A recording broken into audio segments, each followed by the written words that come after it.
Welcome back from the break. Sindh के नए governor आ गए हैं, मिस्टर कामरान टसोरी। अब हमारे पास कुछ एक्सक्लूसिव उनकी एक तस्वीर है, वो शेयर आपने की है। सबसे पहले मैं चाहता हूँ कि हम ज़रा वो तस्वीर दिखाएं कि क्या वो एक शेर है कि ज़मीन चमन गुल खिलाती है क्या क्या, बदलता है रंग आसमां कैसे कैसे। ये प्रोड्यूसर साहब अगर ज़रा तस्वीर आप दिखाएं तो इस तस्वीर में आप देखें कि ये जो बंदा जो मोबाइल में बैठा हुआ है, और उन पुलिस वालों को ये पता ही नहीं होगा कि किसी वक्त में आने वाले सालों में ये बंदा गवर्नर सिंध होगा, और अगर हमारे पास से गुजरेगा तो हमें इसको सैल्यूट मारने पड़ेंगे।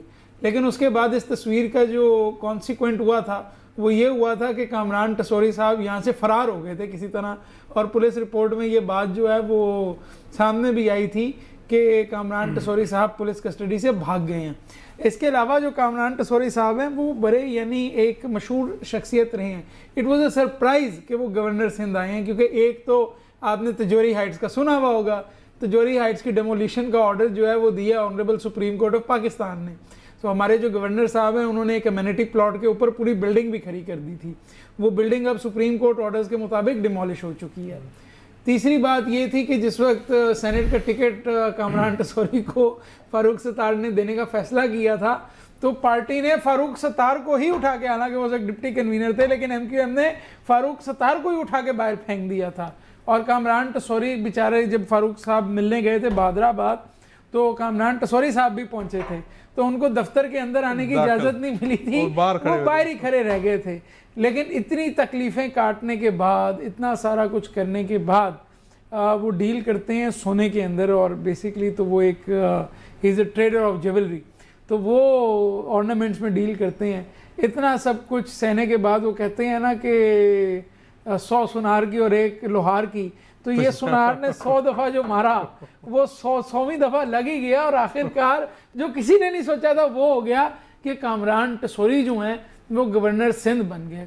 अब with all due respect to him, is the governor of my province. मैं नहीं कह रहा कि वो कोई पिछले जो हमारी जो कैंडिडेचर रही है गवर्नर सिंध की, इमरान इस्माइल साहब रहे हैं, वो गवर्नर काफ़ी रहे हैं। हाँ, तो मैं नहीं कहता कि वो कोई यानी कोई न्यूटन होना चाहिए था, लेकिन फिर भी as a resident of Sindh I am shocked at the choice of my prime minister. और प्राइम मिनिस्टर साहब जो हैं वो, उनको अक्सर ये बात बताई जाती है शायद कराची में जो उनके लीडर्स हैं उनकी तरफ से, कि आप कराची में बड़े पॉपुलर हैं, और वो हर दफ़ा जब आते हैं तो वो यही कहते हैं कि I want to do something for Karachi, whatever I did for Lahore I want to do for Karachi. ये शहर मेरे दिल के बड़ा करीब है। लेकिन आज जो हालात हैं शाहिद साहब, जिस तरह से लोड शेडिंग कराची के लोगों के ऊपर नाफिज की गई है, उन लोगों के ऊपर जो हर महीने बिल देते हैं, सफ़ेद पोश लोग हैं, 10-10 घंटे स्केड्यूल लोड शेडिंग है, और उसके ऊपर 10 घंटे जो है वो 5 से 6 घंटे बिजली आ रही है गुलिस्तान जौहर के अंदर और गुलशन इकबाल के इलाकों के अंदर। आप ज़रा सोचें, इमेजिन करें, गैस आगे आके कराची की बंद होने लगी हैं, रोडें आपके सामने खंडर हुई हुई हैं, कोई फेडरल 6 महीने आज प्राइम मिनिस्टर साहब को हो गए हैं, कोई फेडरल प्रोजेक्ट अनाउंस नहीं हुआ। लेकिन 6 महीने के बाद आखिरकार कामरान टसोरी साहब को गवर्नर सिंध लगा दिया गया, और ये वो वाहिद फैसला है जो वज़ीर आज़म साहब ने सिंध के एतबार से किया है। अब मैं तो I am, as I said, I am surprised, और for the use of a better word I would say I am shocked, और for the use of an even better word I would say I am appalled, but that is my opinion. What is your opinion? Sir, सबसे पहले तो मुझे आपने एक बात याद दिला दी कि जब ये बहादुराबाद मिलने गए हमारे गवर्नर सिंध साहब कामरान टसोरी, जो कि मेरे बड़े अच्छे ताल्लुकात हैं उनसे, और क्योंकि हम साथ में भी रहे हैं और किसी ज़माने में बड़ा अच्छा एक उनके साथ रहा है, मगर डिस्पाइट ऑल द थिंग्स कि मैं एक सिंध का बाशिंदा हूं और मुझे सिंध प्यारा है सर। मुझे अपनी दोस्ती से, मुझे अपने जान पहचान से, मैं सिंध के मफाद में जो बात होगी वो सबसे आला है। वो बात आपने याद दिलाई, इट वाज 2018 में जब इनको बाहर निकाल दिया, तो ये जब वहाँ पहुँचे तो इनको अंदर आने नहीं दिया गया, और यहाँ बाहर इन्होंने मीडिया में बात की। हाँ, मीडिया में बात की इन्होंने। वहाँ से निकलने के बाद एक प्रेस कॉन्फ्रेंस हुई जो कि खालिद मकबूल सिद्दीकी साहब जो कि इस टाइम कन्वीनियर हैं, और जो कि एक और साहब हैं इनके जो सेनेटर बन के अभी मिनिस्टर भी हैं शिपिंग के, अमीनुल हक, फैसल, नहीं वो sorry Faisal Sabzwari, Faisal my Sabzwari. Apologies, Faisal तो सब्जवारी। फैसल सब्जवारी साहब वहाँ मीडिया से बात करके कह रहे हैं कि MQM is not for cell. वो मुझे जो ये वर्ड है ना वो आज तक याद है। Did you believe him? Sir मैं कहता हूँ Sindh is for sale. Did you believe Faisal Sabzwari? Sir MQM में तो अब हम वो एक Everything is तंजीम for की sale होगी in ना। this province, सर मैं unfortunately. कह रहा हूँ उन्होंने सिंध फॉर सेल लगा दिया। भाई आप तंजीम को जाके जितना कुछ करना है जाके कर लीजिएगा। आप स्टेटमेंट तो दे रहे हैं कि Sindh is not MQM is not for sale, but Sindh is for cell.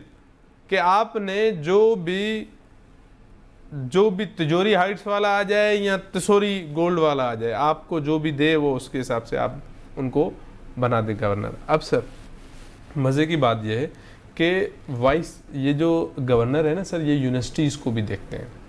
Governor साहब जो है ना वो उसमें सेरेमोनियल कैपेसिटी में सर कुछ भी है, वो सेरेमोनियल कैपेसिटी में वो जाके डिग्रीज देंगे, वो सेरेमोनियल कैपेसिटी में पिछले वाले इंटर पास थे। ये तो अब हमने देखे ना, एक होता है सर थोड़े से मुझे उनकी इज्जत अफजाई में कुछ जो है ना कुछ अल्फाज मैं इज्जत अफजाई कर रहा हूँ। मैं तो ये कह रहा हूँ कि आप यहाँ पर हमारा मुकद्दर ये है सर, सिंधियों का, सिंध के रहने वालों का मुकद्दर ये है कि डाकू, क्रिमिनल, अनपढ़, इससे पहले जो है ना वो मैट्रिक पास नहीं शायद इंटर पास थे, लेकिन पीर साहब की दुआ है। और सर ये कौन से पीरों की दुआएं हैं यार, वो देखे कहाँ से आके गवर्नर लग गए, कहाँ आपको सर चोर दरवाजे से फंक्शनल लीग में थे तो सॉरी साहब। सर ये जहाँ गए हैं ना, ये पहले जब इससे पहले जो है ना ये पीपल्स पार्टी में भी रहे हैं, वहाँ पे इन्होंने मसले खड़े किए हैं। फिर उसके बाद जो है ये चले गए जनाब फंक्शनल मुस्लिम लीग में।